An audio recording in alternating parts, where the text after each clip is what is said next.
Hi guys, welcome back to a little bit of everything family. Welcome back to the M&M show. No, not the candy, no, not the rapper. If you guys are new here, my name's Emmy and this is my mom. Hi, I'm Dr. Amelia Juarez. You can call me Emily on this channel. So today, my mom has something to say about JB. Justin Bieber.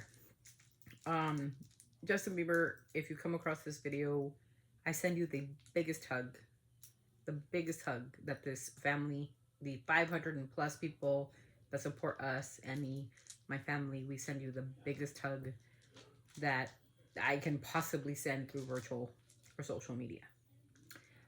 Justin Bieber. Justin Bieber is a person that, although he has made many, many, many mistakes in his life, and as we all have made many, many mistakes in our life, in my opinion, in professional opinion, Justin Bieber is battling some really extraordinary mental health issues right now. Mm-hmm. And I am not a fan of his wife, but I am a fan of Justin. Mm-hmm. And I want to read something that he posted. This was in the middle of the night. I was awake because I'm awake because of my daughter. Yeah. And I'm concerned. I am very concerned for Justin's mental health. And I'm going to tell you why my concerns. And the song choice that he picked, it scared me a little bit. So I'm going to go ahead and read it to you guys. This is from Justin Bieber. This is from his story. And I will just... it's the song that he picked was Free Falling, and we will react to it in this podcast or episode 7. Mm-hmm. Episode 7. So Justin Bieber, our hearts go out to you, Justin. I know you can fake a smile, but you can't fake the truth. And I know where you stand. I know where you're at. I've been there. Trust me. I think many of us has. So this is what it says. Justin, it's time to grow up. Change is about letting go, not trying harder. Are you tired of trying to follow all the rules in hopes to get the results you crave? I've found love to be more powerful than rules. I try to follow the rules. I'm not good at it. But you don't need to follow rules to enter into a life of love. You just receive it. So, enter love living. God always grants us love. It's one of his promises. Upon receiving God's love, you start to change and start following love. You don't work to mature. You let go to mature. Today I'm letting go and remembering the weight isn't on me to change. The weight is on God. So I give all my insecurities and my fears to him this morning because I know he gladly takes it. Also, Jesus to gently help me with simply the next step today. Why does that statement concern me? He says, today I'm letting go and remembering the weight isn't on me to change. The weight is on God. I lost a cousin to suicide in 2006. And the words resonate to what he told me the day of my baby shower. Right before my daughter was born, he came to my baby shower. And this was 6 months prior to his death. And he mentioned God a lot to me, which is a conversation that me and him never really had. Or let me rest in heaven, rest in peace. And he said to me, Who's your cousin? My cousin. He said to me, we were sitting down and we're just chit-chatting about life and how life could be and how life isn't fair at times. You leave it into God's hands. Mm-hmm. And he goes, so I'm letting go, cousin. I'm letting go. And I'm leaving everything in God's hands. This was in, I want to say, October of 2006. And we were kind of just discussing, life. And at the time, like I said, I was pregnant with my daughter. Did I say Emmy? I'm in Savannah. I'm sorry. I'm just discussing life, life in general. And I said, sometimes we just, Remy, you just have to take a step back, right? You need to take a step back. You need to like breathe. And, he was good. He was good for a couple of years. He was trying to work it out with his spouse. because he has a child with somebody else, and then he was trying to work out with the spouse. So time elapsed. My daughter was born. I would talk to him once in a while, or on the phone or, whatever. 2011. I was pregnant with my daughter, with Emmy. And again, he came to my baby shower. He said, we sat down, and he looked down that day. He looked sad that day. And he said, cousin, sometimes you just, remember we talked about that time that, I leave it on the hands of God. And I said, yeah, I remember. Yeah, I remember you talking. He goes, well, I don't know if God's paying attention. I have a lot of weight on me. And I said, well, if you ever need anybody, you can always come to me, talk to me. Your dad, whomever, my brother, whomever. And he said, talking is just talk, is cheap. And I said, yeah, but at the time, I'm pregnant with my child. I'm in the middle of like other people, and I didn't have the time to turn around and like evaluate what he was trying to tell me. Okay, so I was like, okay. This was around November of 2010 when all this is happening. 2011 comes around. Months. It was months, literally months. November, December, January, February 6th, 2011.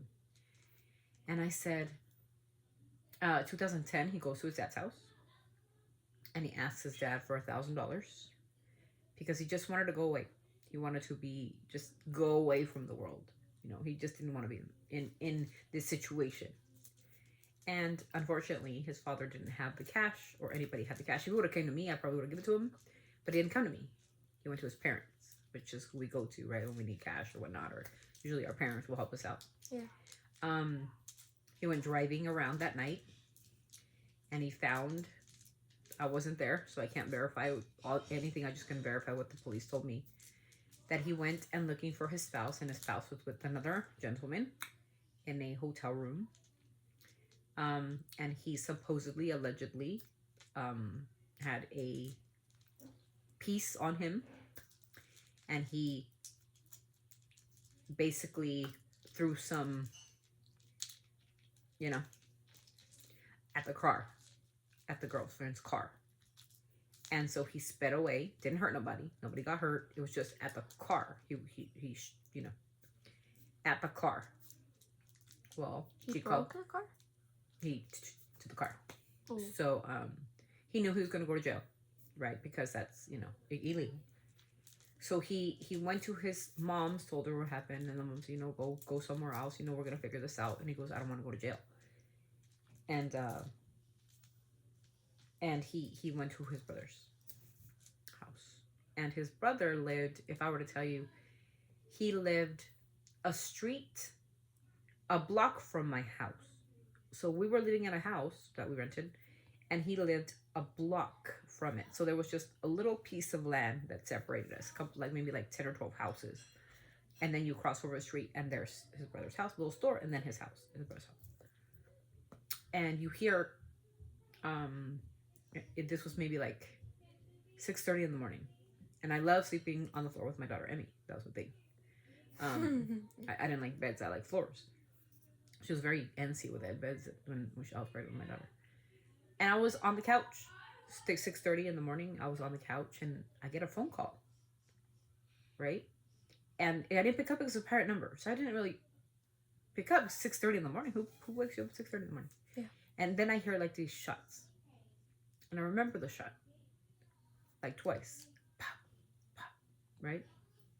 But I was like, maybe somebody's tire broke or something. I don't know. You don't ever think of things, right? And again, that number called again and again and again. And finally I was like, okay, something's wrong, because this number keeps calling me. Answer the phone, and it was a friend of mine that lives in the same city as my cousin. We lived in different cities. At the time, he was staying in the city I was in, but he lived in another little city. And she said, did you hear the news? And I said, no. And she said, your cousin Remy committed suicide. And I said, he unalived himself. And I was like, what? yeah. And I'm like, when, where? He goes, in Selma, in Selma. That's where I was at. And I'm like, where is he? And then she said, like, on the street that she tells me the street. And I'm like, in denial. Like, no, like, that's not true. Like, you're crazy. You probably just overheard it. But I had heard the shots. I didn't put two and two together. So what happened was that my cousin was with his brother. The cops knew where he was staying because he would be in contact with his family, and they were like tracking their phones, of course. They finally get to him to arrest him. He decided to take his brother's, you know, piece, and he walked outside. He knew he was going to be arrested, and decided to unalive himself in front of the officers in his head. Now, why do I connect the two? What is this about? It's about understanding when something's really wrong. And he was always smiling. That was his thing. He was a smiler. He had the biggest impulse. He was a smiler. He was a gorgeous man. That's him. He literally took about 3 steps, and then he just decided to put the piece on his head, and that was that. He was a DOA when they went to go get him. Very hard for me. Very hard situation for my family.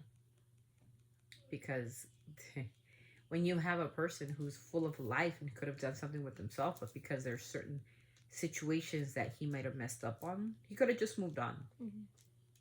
He could have just said, you know what, this woman isn't for me. But because he made the mistake of doing what he did with the car, that puts him in a situation where he has to go to prison. And he was afraid of going to prison. Mm-hmm. And already struggling with demons, already struggling with depression. Now he lost his wife. Now he's going to lose his kids. Now he's going to lose his freedom. It was just a life that just was just stupidly lost. If he would have just reached out. And Justin is doing this. He's reaching out to somebody to get him to understand. Yeah, I do the same. I put everything in the hands of God when I talk about my kids and their conditions and everything that's going on in the world right now. We put it in the hands of God. But my depression, isn't. I won't put out my depression in public. My depression is my depression, and I look to my doctors, to my healers, to other people who can help me to deal with the depression that's going on, especially with all this stuff going on now. But you don't go to the public unless you're crying out to the public. Like he's talking about maturing and he can't do it. He's talking about the rules and he can't follow. To me, it's like I can never fit in. I can never make it right. Mm-hmm. So only God can make it right. It can go 2 ways. You could say like, oh, you're reaching. But a lot of people that have tagged me in this have actually told me that they are really concerned for Justin. And so are we. Mm-hmm. Whatever our differences are with his wife or not, it's hers. But I reach out to Haley Weaver. Mm-hmm. And I want to tell Haley, help your husband. Take the road nonsense and the pop-ups and the fake publicity and throw it out the door because your husband is crying for help. And I really hope, Haley, that you, if you really do love him the way you say you do and support him and whatnot, whatever, please, please, please, please, please help him. It's scary not to at least try. Mm-hmm. Okay, so this video is in dedication to him, to Justin, to my cousin. Rest in peace, Rami. Rest in heaven, and may you rest eternally, with the Lord. But it was just situations like this where he would try to reach out and he would be like kind of like ignored or neglected. But when you're in a platform like Justin and you put things like that, when you're leaving it up to somebody else instead of yourself, or you know what, hey, that public statement was really, really scary. And the song choice was even scarier. Mm. The song choice he chose was Free Falling. So if I look at the Free Falling lyrics, John Mayer. It was John Mayer. Um, it says this. She's a good girl, loves her mama, loves Jesus and America too. She's a good girl, crazy about Elvis, loves horses and her boyfriend too. Yeah, yeah. It's a long day living in Reseda. There's a freeway running through the yard. I'm a bad boy because I don't miss her. I'm a bad boy for breaking her heart. And I'm free, free fallen, and I'm free, free fallen. All the vampires walking through the valley. They move west down Ventura Boulevard, and all the bad boys are standing in the shadows, and the good girls are home with broken hearts. I'm free fallen, free, free fallen. Now free fallen, free fallen. So I want to glide down over Mulholland to write her name in the sky. I want to free fall out into nothing. Oh, I'm gonna leave this world for a while. That is very scary. The song choice, what he said in his post, the scariest part of that post was he said, I want to glide down over Mulholland. I want to write her name in the sky. I want to free fall out into nothing. Oh, I'm gonna leave this world for a while. That's my fear. If you guys understand my gist. So this video goes out to you, Mr. Justin Bieber. Receive a hug from a little bit of everything family and every single one of our subscribers. Whether we like you or not like you, you're a human being and you deserve all the world. The world's rooting for you, sir. So please, we ask you, Haley, his family, his mother, his father, his sisters, beg you to get him help. Even if it's just an assessment, maybe, you know, a lot of the marijuana that he's taking, is it too much? Is he around too much people that are using substances? Hollywood is full of that stuff. He needs to maybe get away from all that. Maybe take a trip on his own. Maybe step away from the spotlight. No more pop-ups, no more road, no more Selena. Forget all that. Take care of you, Justin. This is what the podcast's about, mental health. This is a podcast that is to prevent unaliving of others. We don't want a tragedy. We want his healing. And I pray for you, Justin. As you say that we leave it into God's hands, I will pray for you tonight, and so will my daughter, and so will my world, my family. We are with you in spirit. We are with you, and we send you the biggest hug to you and Haley. And differences aside, Haley, stay strong. And by all the heart and the love that I have for all humanity, all for every single person that's going through mental health. I'm one of those people. You know, I ask you, Haley, your family, Justin's family, to give him the support that he needs. So God bless you, Justin Bieber. God bless you, Haley Bieber, your baby, your family. Stick together as a unit and help each other out. And that's the podcast for today, you guys. With a very heavy heart, I say this because I go through this stuff. So with a heavy heart, I have to say that we need to help each other. And when we cry out for help, we do this. I'm just letting you know. So God bless you guys all. That's the end of the podcast for today. Don't forget to pray for Justin. Send him the biggest virtual hug that you could send him and Haley, so she can stay strong. And for their baby, that's just a teeny tiny little human who doesn't understand this crazy messed up world. Just remember the everything behind it and work on you. So God bless. And that's the end of the video. Always sending our love from our family to yours. Always sending our love. Don't be empathetic, compassionate, respect. Most importantly, keep it classy. God bless.